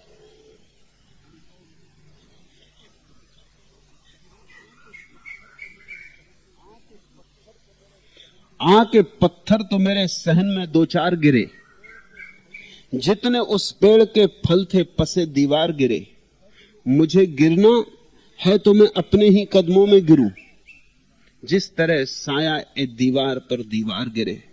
तीरगी छोड़ गए दिल में उजाले के खतूत, ये सितारे मेरे घर टूट के बेकार गिरे। देखकर अपने दरोबाम लरज जाता हूं, मेरे हम साये में जब भी कोई दीवार गिरे। वक्त की डोर खुदा जाने कहां से टूटे, किस घड़ी सर पे ये लटकी हुई तलवार गिरे। क्या कहूं दीदाए तर यह तो मेरा चेहरा है, संग कट जाते हैं बारिश की जहां धार गिरे। हाथ आया नहीं कुछ रात की दलदल के सिवा, हाय किस मोड़ पे ख्वाबों के परस्तार गिरे। अहंकार में चलो, चलना पड़ेगा, यद्यपि हाथ कुछ नहीं आएगा, वही हाथ आना है। अहंकार में चल के जब तुम पाते हो हाथ कुछ नहीं आया, तो एक बात कम से कम हाथ आ गई, एक अनुभव हाथ आ गया कि अहंकार की यात्रा व्यर्थ है। हाथ आया नहीं कुछ रात की दलदल के सिवा, हाय किस मोड़ पे ख्वाबों के परस्तार गिरे। अहंकार सिर्फ सपने देखना जानता है, और आज नहीं कल सब सपने गिर जाते हैं। जिस दिन तुम्हारे सपने सब गिर जाते हैं, मेरे कहने से नहीं, तुम्हारे जीवंत अनुभव से, उसी दिन अहंकार से मुक्ति है।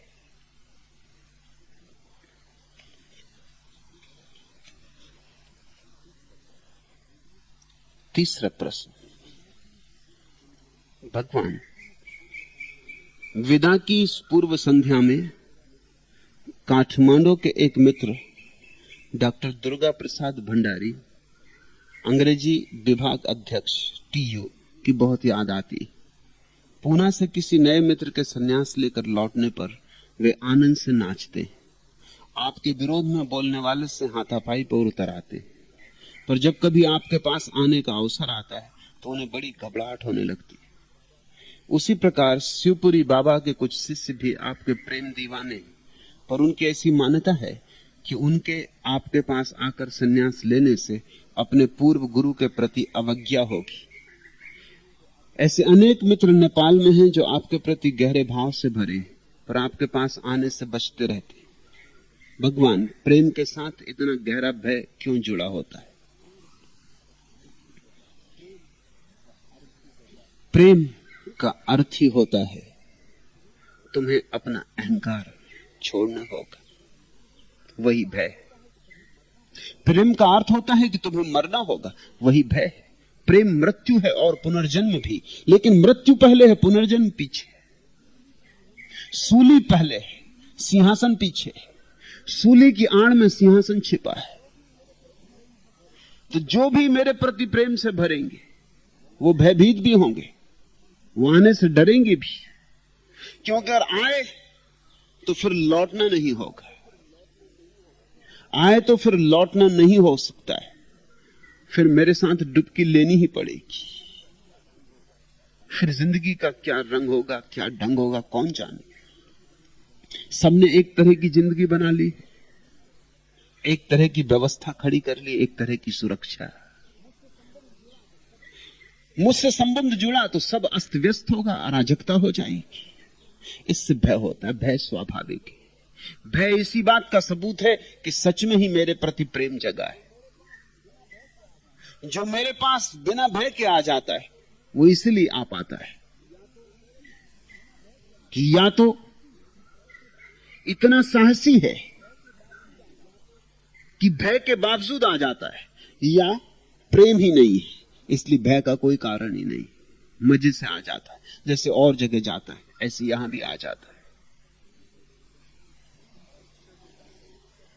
तुम पूछते हो डॉक्टर दुर्गा प्रसाद भंडारी आने में डरते क्यों हैं? और इतना प्रेम उन्हें है कि जब कोई सन्यास लेकर लौटता है काठमांडू तो वे नाचते हैं आनंद में, और मेरे खिलाफ कोई कुछ बोलता है तो हाथापाई पे उतर आते। पर यहां आने का अवसर आता है तो घबरा जाते और आने से बच जाते। उनसे जाके कहना कि अब बचने का कोई उपाय नहीं, वे यहां नहीं आए लेकिन मैं वहां पहुंच गया। थोड़ी देर अबेर कर सकते हो, मुझे चुनने में वे देर लगा रहे हो, मैंने उन्हें चुन लिया है। थोड़ी बहुत देर से कुछ फर्क नहीं पड़ेगा। अच्छा यही होगा, अब देर करना व्यर्थ है। ये सन्यास का पागलपन होकर ही रहेगा। उनसे कहना मन तो रंग ही गया है, अब तन भी रंग डालो। और भय स्वाभाविक है, मगर एक बार आ जाएंगे तो भय चला जाएगा। सूली की आड़ में सिंहासन है, उनको कह देना।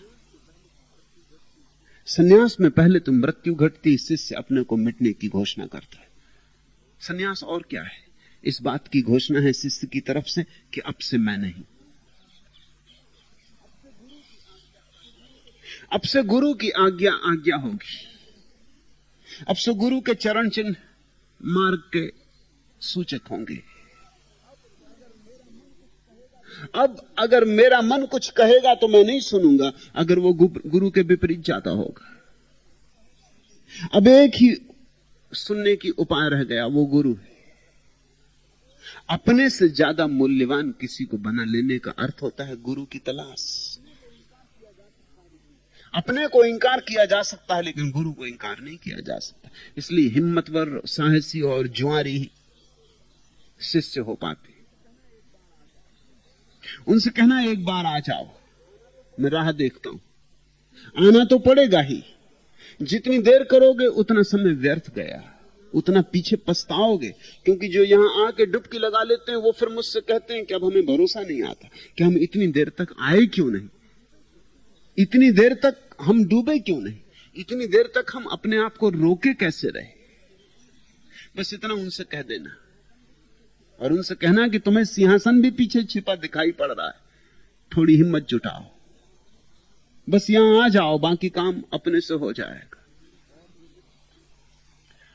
और जो मित्र सोचते हैं कि शिवपुरी बाबा के शिष्य हैं और मेरे प्रेम में भी दीवाने हो रहे हैं, अब उन्हें भय है कि संन्यास लेने से कहीं पूर्व गुरु के प्रति अवज्ञा न हो जाए। मैं जो काम कर रहा हूं वो वही है जो शिवपुरी बाबा का काम था। वो अगर मेरे प्रेम में दीवाने हो सके हैं तो सिर्फ इसीलिए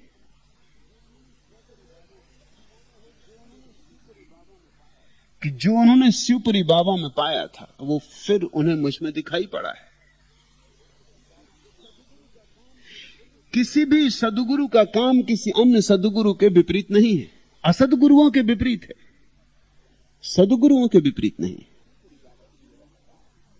शिवपुरी बाबा से मेरा लगाव इस सदी के भी उन थोड़े से लोगों में एक थे जिन्होंने पाया।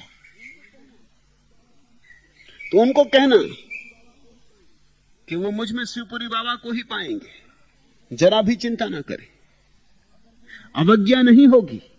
अगर वे ना आए तो अवज्ञा होगी। थोड़ा पहचाने, थोड़ा खोजें। उनके गुरु प्रसन्न होंगे जहां भी होंगे।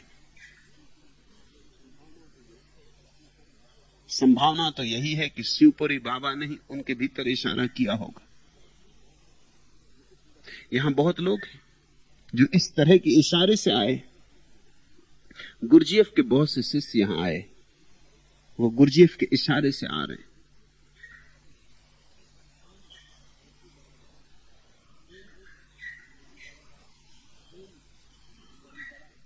ज़ेन परंपरा को मानने वाले बहुत से लोग आ रहे हैं, वो भी ऐसे ही इशारों से आ रहे हैं।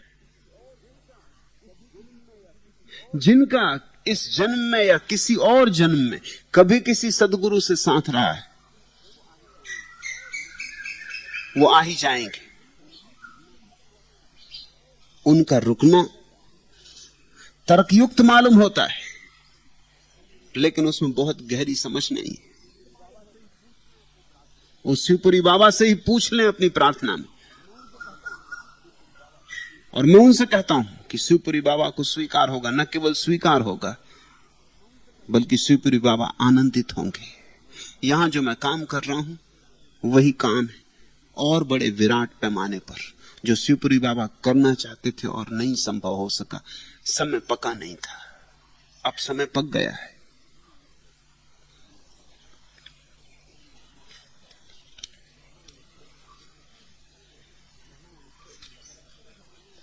कहना उनसे कि मुझसे जो प्रेम लग रहा है वो सूचक है।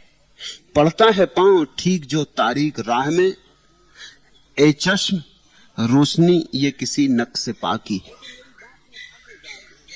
वो जो मेरी बात में पगे जा रहे हैं, रस विमुग्ध हो रहे हैं, वो सिर्फ इसीलिए कि उन्होंने पहले किसी और रोशन व्यक्ति को जाना और देखा था। नेपाल का धन्य भाग था कि शिवपुरी बाबा वहां रहे। अभी लोग जिंदा हैं नेपाल में जो शिवपुरी बाबा के चरणों में बैठे। अगर उन्हें मुझसे रस लगा जा रहा है तो उसका और कोई कारण नहीं। जो उन्होंने शिवपुरी बाबा में पाया था उसकी भनक फिर उन्हें सुनाई पड़ी, फिर वही वीणा छेड़ी गई।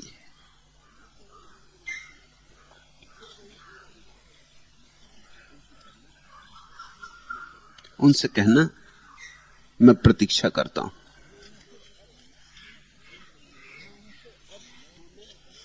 कहना उनसे अब हेमंत अंत नीराया, लौट न आतु गगन बिहारी। खोल उषा का द्वार झांकती बाहर फिर किरणों की जाली, अंबर की डौड़ी पर अटकी रहती फिर संध्या की लाली। राह तुझे देने को कटते छटते हटते नभ के बादल, अब हेमंत अंत नीराया, लौट न आतु गगन बिहारी।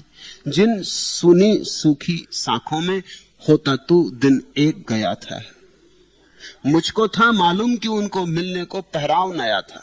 नई नई कोमल कोपल से लदी खड़ी हैं तरु मालाएं, फूट कहीं से पड़ने को है सहसा कोयल की किलकारी। अब हेमंत अंत नीर आया, लौट ना तू गगन बिहारी।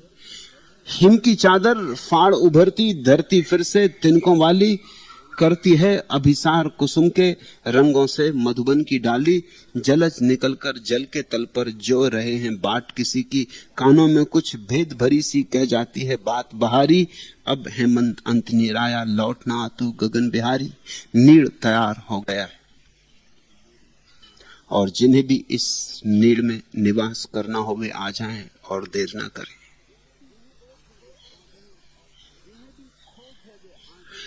जिन्हें भी खोज है वे आ जाएं और प्रतीक्षा ना करें। प्रतीक्षा महंगी पड़ सकती। चौथा प्रश्न, भगवान अब तैयार हूं। तारीख 13 अप्रैल को मेरा 61वां जन्मदिन है। आपके चरणों में संन्यास्त होने के लिए आ गिरूंगा। 1 साल से करीब दफ्तर भी नहीं जाता।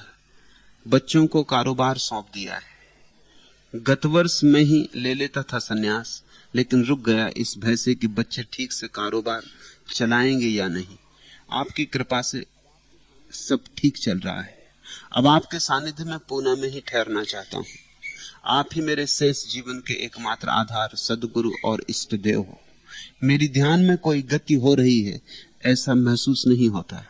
लगता है कि चिदाकाश में कोई रंगों की मिलावट होती है और मिटती है। कुछ विचार के बादल आते हैं और जाते हैं, और कुछ भी नहीं होता। समर्पण तो आपको कर चुका हूं। आप जो कहें वही मेरा कर्तव्य, वही मेरा काम। आज्ञा की प्रतीक्षा में। पूछा है साधु आनंद चित्त ने। मैं तो रोज ही प्रतीक्षा कर रहा था कि कब आओ।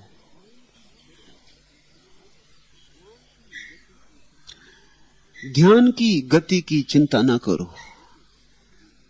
सन्यास के होते ही अपूर्व गति होगी।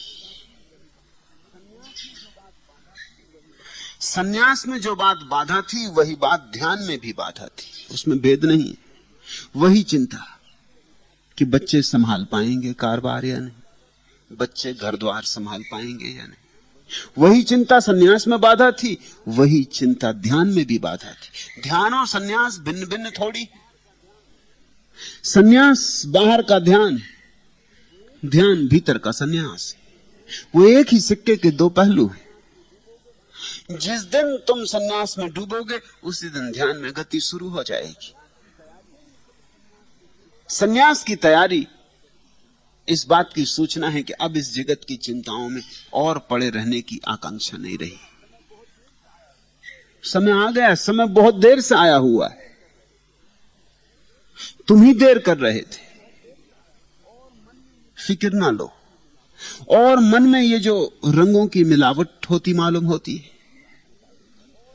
और मन में ये जो विचार के बादल आते जाते हैं, इनके केवल साक्षी बन जाना है।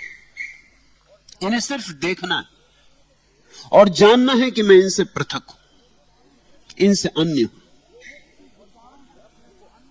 जो व्यक्ति विचारों से अपने को अन्य जान लेगा वो एक दिन परमात्मा से अपने को अनन्य जान लेगा। विचार से अपने को अन्य जानना परमात्मा से अनन्य जानने का उपाय है। इन रंगों में खोना मत। कभी कभी रंग बड़े सुहावने भी हो सकते, कभी कभी बड़े प्यारे भी हो सकते, कभी बड़े मनमोहक। और ऐसी मूर्ताएं प्रचलित हैं लोगों में कि शायद ये सब रंग और रोशनियां बड़े आध्यात्मिक अनुभव हैं। इनमें कुछ आध्यात्मिक नहीं, ये सब मानसिक जगत के खेल हैं। ये सब सपने हैं जिनका कोई मूल्य नहीं है। इनमें उलझना मत। इनमें कोई उलझे तो इनके रंग निखरते जाते और मीठी मीठी अनुभूतियां होने लगेंगी, और सुंदर दृश्य खुलने लगेंगे। उनमें खो मत जाना। दृष्टा की याद करो। कोई दृश्य काम का नहीं। बाहर के दृश्य व्यर्थ हैं, भीतर के दृश्य व्यर्थ हैं। बाहर के अनुभव व्यर्थ हैं, भीतर के अनुभव व्यर्थ हैं।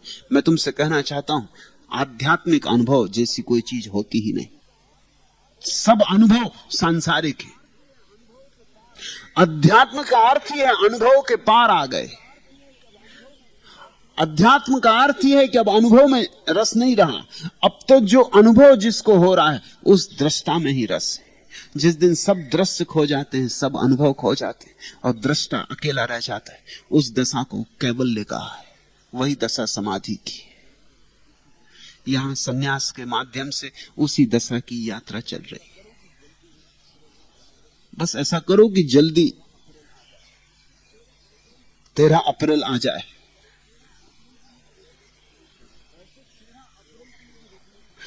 ऐसे 13 अप्रैल के लिए भी रुकने की कोई जरूरत नहीं। हम कुछ न कुछ बहाने खोज के टालते रहते। आज का दिन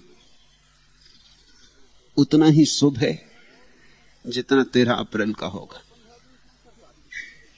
अब और 15 दिन क्यों सरकाते हो? और फिर किसको पता है 15 दिन में क्या हो जाए।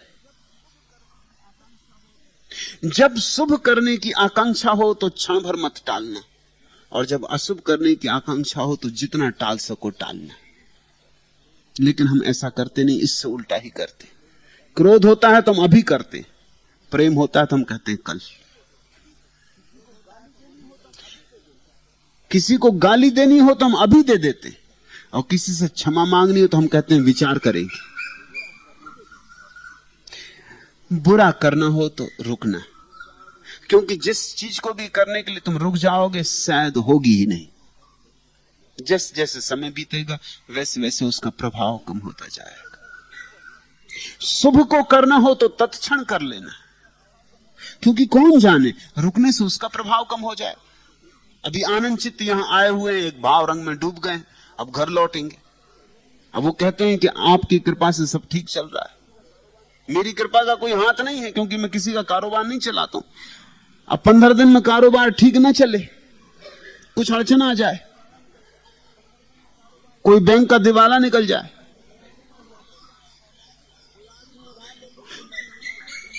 कोई आदमी उधार ले जाए लौटाए ना, हजार झंझटें हो सकती।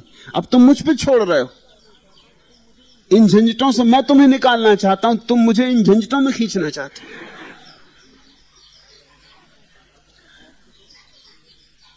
15 दिन में बहुत कुछ हो सकता है, सब कुछ हो सकता है। 15 दिन में सारी दुनिया उल्टी सीधी हो सकती। 15 सेकंड का भरोसा मत करो। और अब पुराने जन्मदिन से क्या लेना देना? सन्यास नया जन्मदिन होगा, असली जन्मदिन होगा। 61 साल पहले तुम्हारी देह जन्मी थी। मैं तुम्हारी आत्मा को जन्म देने को तैयार हूं। तुम कहते हो 15 दिन रुको।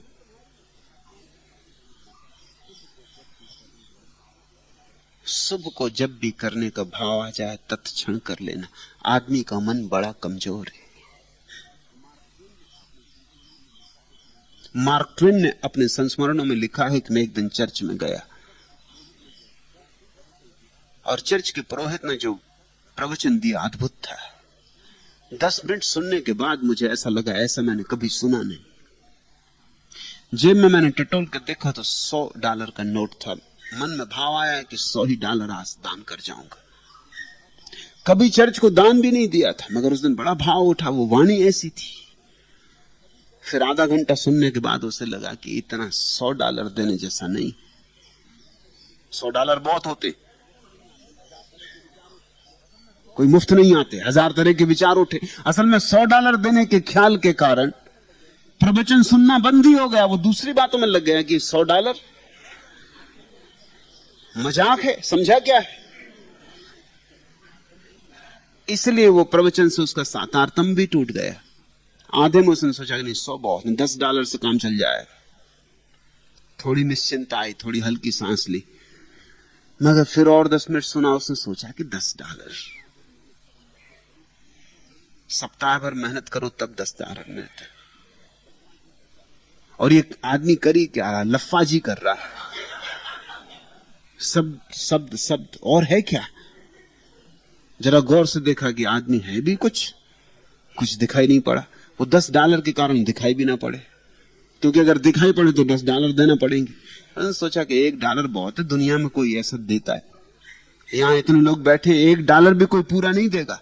कोई 8 आने देगा, कोई 4 आने देगा, इस तरह लोग देंगे। चर्च की थाली जब फिरती तो कौन पूरा सिक्का देता है?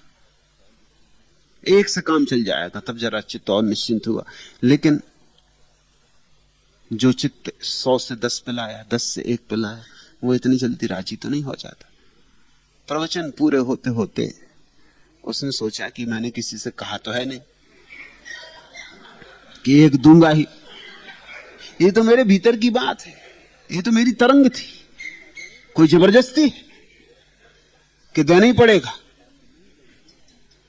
और तब उसने कहा कि नहीं देंगे, कुछ देने की आवश्यकता नहीं है। ये मुफ्तखोर, ये चर्च और ये सब शोषण है। बड़ी बातें आने लगी ख्याल में कि सब शोषण है। मार्क्स ने कहा है कि धर्म अफीम का नशा है, और जितने नास्तिकों के वचन मालूम थे सब उसने दोहरा लिए। वो $1 की वजह से दोहराने पड़े, नहीं तो $1 हाथ से जाता है। और तब उसने अपने संस्मरण में लिखा है कि मैं प्रवचन पहले पूरा होने के पहले ही उठ आया, क्योंकि मुझे ये डर लगा कि जब तक थाली मेरे सामने आएगी कहीं मैं उसमें से कुछ उठा ना लूं, कि बहती गंगा हाथ धो लो।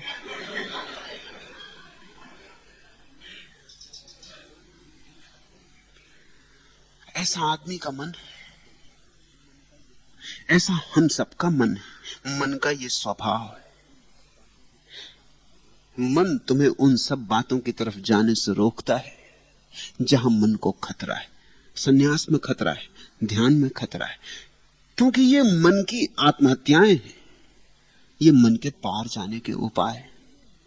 तो मैं तो कहूंगा आनंदचित रुको मत। कहां की 13 अप्रैल, 1 अप्रैल के बाद लोग बुद्धू होना शुरू हो जाते।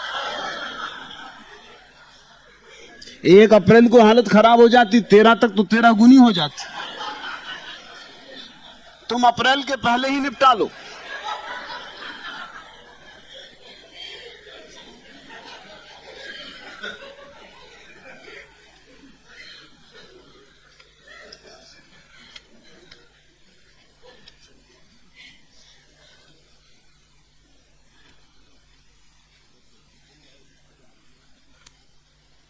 अंतिम प्रश्न, भगवान क्या इस प्यास का कभी अंत होगा जिसने मुझे दीवाना बना दिया है, जिसने प्राणों को सूल की भांति छेद दिया है, प्रतिक्षण जो एक ज्वाला की भांति सीने में धधकती रहती है।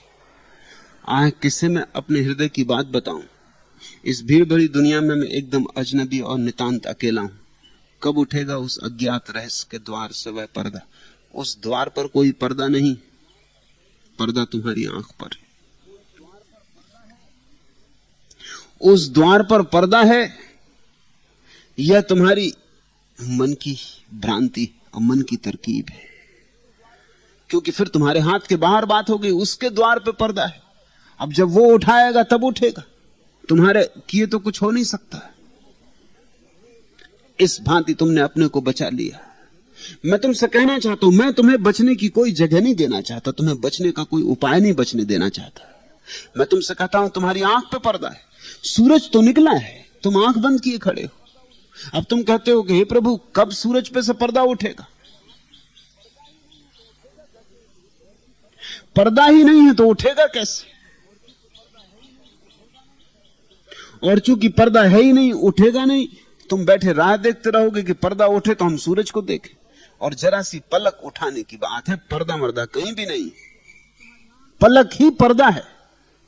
ये तुम्हारी आंख पर जो पलक है यही पर्दा है। तो पहले तो ये स्मरण कर लो कि परमात्मा छिपा नहीं है, परमात्मा प्रकट है। तुम छिपे हो, तुम घूंघट डाले बैठे हो।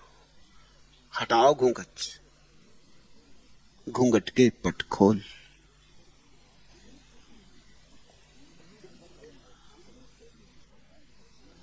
कल मैं एक कवि की पंक्तियां पढ़ रहा था, वहां पर्दे को जुम्बिस तक नहीं है, यहां पहलू में दिल बस थर्रा रहा, थर्राते रहो। वहां कोई पर्दा ही नहीं, जुम्बिस कहां से होगी। पर्दा हमारी आंख पर है। परमात्मा मौजूद है, उसने तुम्हें घेरा है इस वक्त सब तरफ से। ये पक्षियों के गीत सुनते हो, इसमें उसी ने पुकारा है। ये वृक्षों का सन्नाटा है, सुनते हो, इसमें वही चुप होके खड़ा है। ये सूरज की किरणें देखते हो, ये तुम्हारे पास बैठे हुए इतने शांत आनंद मग्न लोग देखते हो, इसमें वही बैठा है। सब तरफ वही है। पर्दा आंख पर है, और पर्दा कुछ बड़ा नहीं, 2 पलकों का है। जरा आंख खोलो। तुम पूछते हो क्या इस प्यास का कभी अंत होगा। जब तक तुम न मिटोगे तब तक नहीं अंत होगा। भक्त न मिटे तब तक प्यास का अंत नहीं। भक्त मिटे कि बस प्यास का भी अंत हो गया। भक्त मिटा कि तृप्ति, भक्त मिटा कि भगवान, पराभक्ति। तुम अगर चाहो कि मैं बना रहूं और परमात्मा को जान लूं तो अंत कभी भी होने वाला नहीं। आज तक किसी मनुष्य ने अपने को बचा के परमात्मा को नहीं जाना है, अपने को गंवा के जानना होता है। यही कीमत है जो चुकानी पड़ती है। हालांकि समझदारी हमारी कहती कि अपने को बचा के जानने का कोई तरकीब हो तो अच्छा रहे, खुद भी बच जाएं, उसे भी जान लें। हम दोनों हाथ लड्डू चाहते, ये नहीं हो सकता है, यह नियम के अनुकूल नहीं। तुम मिटो तो परमात्मा हो। प्यास तो तुम जरूर मिटाना चाहते हो, मगर प्यासे को नहीं मिटाना चाहते। तुम कहते हो प्यासी मिट गया, फिर सार क्या? फिर प्यास मिटी कि नहीं मिटी हमें पता कैसे चलेगा? हम ही मिट गए, फिर परमात्मा मिला तो मिलने में मजा ही क्या? तुम कहते हो हम भी रहें और तू भी रहे, कुछ ऐसा कर, फिर नहीं हो पाता। प्रेम गली अति सांकरी, तामे दो न समा है। क्या इस प्यास का कभी अंत होगा? तुम जिस दिन समाप्त होगे उसी दिन इसका अंत हो जाएगा। जिसने मुझे दीवाना बना दिया है, जिसने प्राणों को सूल की भांति छेद दिया है, प्रतिक्षण जो एक ज्वाला की भांति सीने में धधकती रहती, क्या इस प्यास का कभी अंत होगा? तुम्हारे अंत के साथ ही ये बीमारी ऐसी है कि बीमार मरेगा तो मिटेगी। इस संबंध में ठीक से समझ लेना। आमतौर से जब हमारी बीमारी होती है तो हम बीमार को बचाते हैं और बीमारी को मिटाते हैं। ये बीमारी साधारण बीमारी नहीं है, ये तो बीमार ही मरेगा तो ही जाएगी। ये तो ठीक से समझो, तो बीमार का होना ही बीमारी है। ये बीमार से अलग बीमारी नहीं है, बीमार ही बीमारी है। तुम जाओ, तुम विदा हो जाओ, तुम अस्त हो जाओ।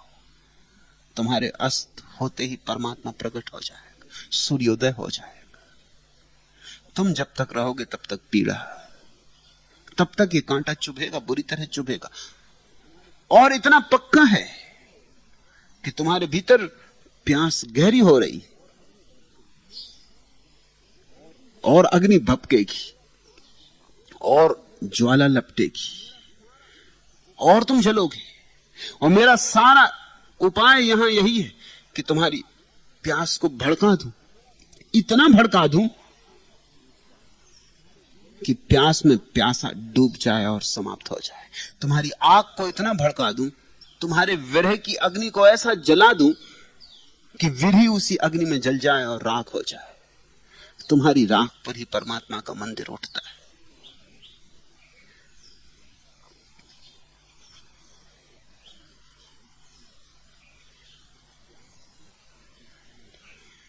यह प्यास बुझ सकती है, यह ज्वाला भी शांत हो सकती है। इस विरह का अंत मिलन होता है। मिलन के लिए हम सब तलाश कर रहे हैं, कोई ठीक ढंग से, कोई गलत ढंग से। और जो अंतिम भूल है वह तुम्हें स्मरण दिला दूं। अंतिम भूल यही है कि खोजी अपने को बचाना चाहता है। कबीर ने कहा, हेरत हेरत हे सखी, रया कबीर हिराई। जब कबीर खोजते खोजते खो गया, बूंद समानी समुद्र में शौकत हेरी चाही, फिर बूंद सागर में गिर गई। अब उसे वापस कहां पाया जा सकता है? जिस दिन तुम परमात्मा को पालोगे फिर अपने को वापस न पा सकोगे। बूंद समाने समुद्र में शौकत हेरी जाए। इतना ही नहीं, कबीर ने बाद में इस वचन में थोड़ा सुधार भी किया जो बहुत अपूर्व है। बाद में उन्होंने इसमें सुधार किया, हेरत हेरत हे सखी रहा कबीर हिराई, समुद्र समाना बूंद में शौकत हेरी जाए। पहले तो ऐसा ही लगता है कि बूंद सागर में गिर गई, अब कैसे खोजा जाए। मगर उससे भी बड़ी घटना बाद में पता चलती कि सागर बूंद में गिर गया। अब तो और मुश्किल हो गई, विराट क्षुद्र में समा गया। सागर बूंद में समा गया। अब तो खोजने की कोई जगह ना रही। सच तो यह है कि न तो बूंद सागर में गिरती है और न सागर बूंद में गिरता है, दोनों एक दूसरे में गिर जाते। न तो सागर बचता फिर न बूंद बचती, कुछ बचता है जो अगोचर है, अदृश्य है, अवक्तव्य है, अव्याख्य है। उसी अव्याक की जिज्ञासा में हम गए, उसी अगोचर की, उसी अदृश्य की हमने तलाश की। एक तलाश पूरी हुई, एक बौद्धिक तलाश। अब दूसरी तलाश तुम शुरू करो, अस्तित्वगत। वहां मिटना होगा, चलना होगा, समाप्त होना होगा। मरने को जो राजी, बस धर्म उन्हीं का है। मिटने को जो राजी है, परमात्मा उन्हीं को मिलता है। अथा तो भक्ति जिज्ञासा। आज इतना ही।